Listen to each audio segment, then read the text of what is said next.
Assalamualaikum warahmatullahi wabarakatuh. Kami dari kelompok 4 izin menceritakan hasil turun lapang kami yang berlokasi di Universitas Muhammadiyah Profesor Dr. Hamka yang bertempat di Jakarta. Kami mewawancarai Dr. Gufron Aminullah MPD. Beliau adalah staf ahli Wakil Menteri Pendidikan Tinggi, Sains dan Teknologi. Juga beliau pernah menjabat jadi Wakil Sekretaris Pendidikan Non-Formal Muhammadiyah.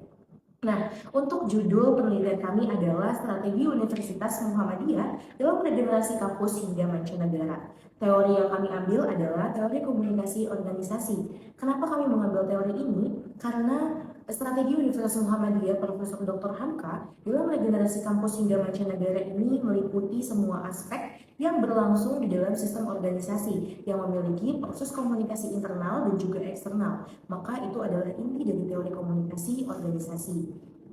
Untuk beberapa pertanyaan, kami juga mengajukan beberapa pertanyaan. Yang pertama ada bagaimana proses pengembangan konsep pendidikan Universitas Muhammadiyah yang diterapkan hingga bisa diterima di berbagai negara. Dan pertanyaan kedua ada apa tantangan yang dihadapi Universitas Muhammadiyah dalam ekspansi kampus hingga mancanegara. Dan pertanyaan ketiga adalah bagaimana strategi Muhammadiyah dalam mengembangkan universitas hingga mancanegara.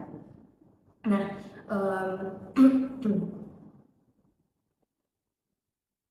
untuk Universitas Muhammadiyah tersendiri, mereka memiliki 163 perguruan tinggi yang terdiri dari 89 universitas, 41 sekolah tinggi, 27 institut, 5 politeknik, dan 1 akademi. Total ada 2.315 program studi di bawah pengelolaan Majelis Pendidikan Tinggi, Penelitian, dan Pengembangan atau Diktilitbang. Untuk sekolah SD, SMP, SMA, juga SMK dikelola oleh Majelis Pendidikan Dasar dan Menengah atau Dikdasmen. Semua aset seperti tanah, sekolah, dan juga rumah sakit atas nama Muhammadiyah bukan milik individu atau bukan milik cabang juga. Semuanya tercatat dalam sistem digital SIMAP yang biasa disebut Sistem Informasi Manajemen Aset Muhammadiyah.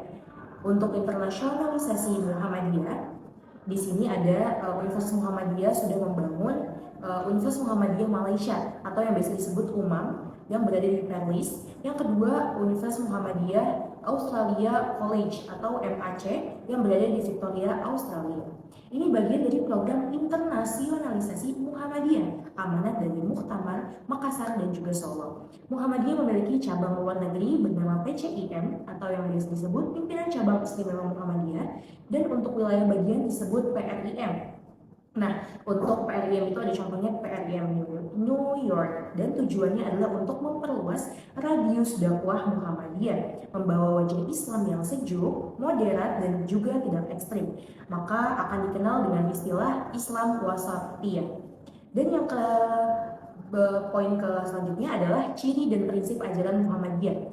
Ajaran Muhammadiyah berpegang teguh pada Al-Quran dan Hadis, bukan pada mazhab tertentu atau kepada 4 imam tertentu. Muhammadiyah mencontoh keteladanan Nabi Muhammad SAW dalam berdakwah secara damai dan berkemajuan. Muhammadiyah juga menolak ekstrem kanan yang terlalu radikal maupun ekstrem kiri yang terlalu sekuler. Nah, gerakan Muhammadiyah yang paling dikenal adalah amal usaha. Dakwah ini adalah dakwah yang dilakukan melalui amal nyata, bukan hanya ceramah. Contohnya sekolah, universitas, rumah sakit, panti asuhan, hingga lembaga sosial. Maka prinsip ini disebut gerakan amal usaha Muhammadiyah dan terbukti efektif menjangkau masyarakat luas. Nah, baik, adapun peran pendidikan. Tujuan utama Muhammadiyah dalam pendidikan adalah memajukan umat Islam agar tidak tertinggal. Saat ini sekitar 137 siswa di sekolah Muhammadiyah di seluruh Indonesia.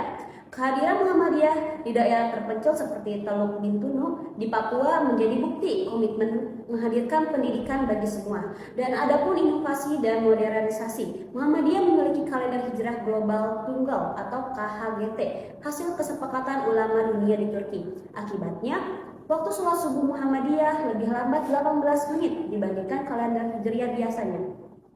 Nah, adapun struktur organisasi kepemimpinan Muhammadiyah, yang pertama ada pemimpin pusat atau nasional, yang kedua ada pemimpin wilayah yaitu provinsi, ada pemimpin daerah yaitu kabupaten dan kota, ada pemimpin cabang yaitu kecamatan, ada pemimpin ranting atau kelurahan, dan kalau di luar negeri ada namanya PCIM yaitu di negara, dan PRIM di bagian negara.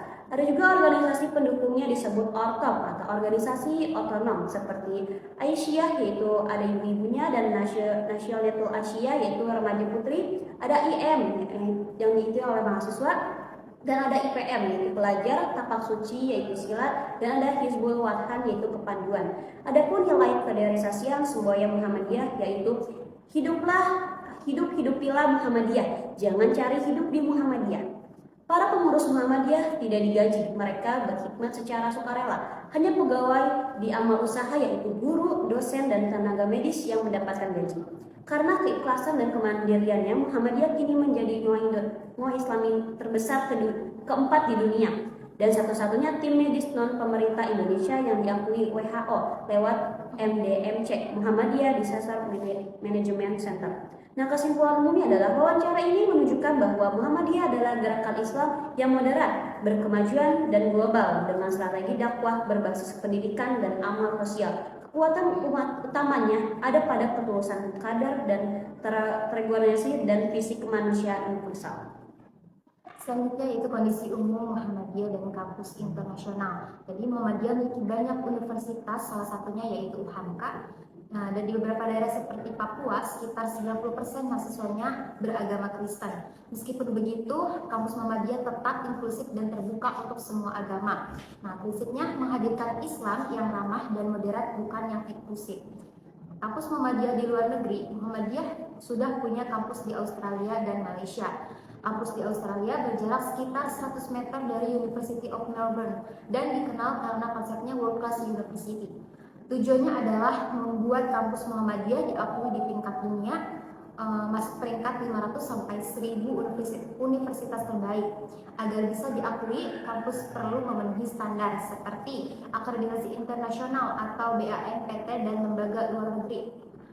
Lalu mutu akademik tinggi, citra dan kredibilitas global. Nah, karena itu Muhammadiyah kini serius membangun kampus internasional yang bisa bersaing global. Fokus dan strategi Muhammadiyah saat ini sedang fokus pada branding atau pencitraan agar dikenal sebagai World Class University. Salah satu strategi utamanya yaitu menjadi model atau role model.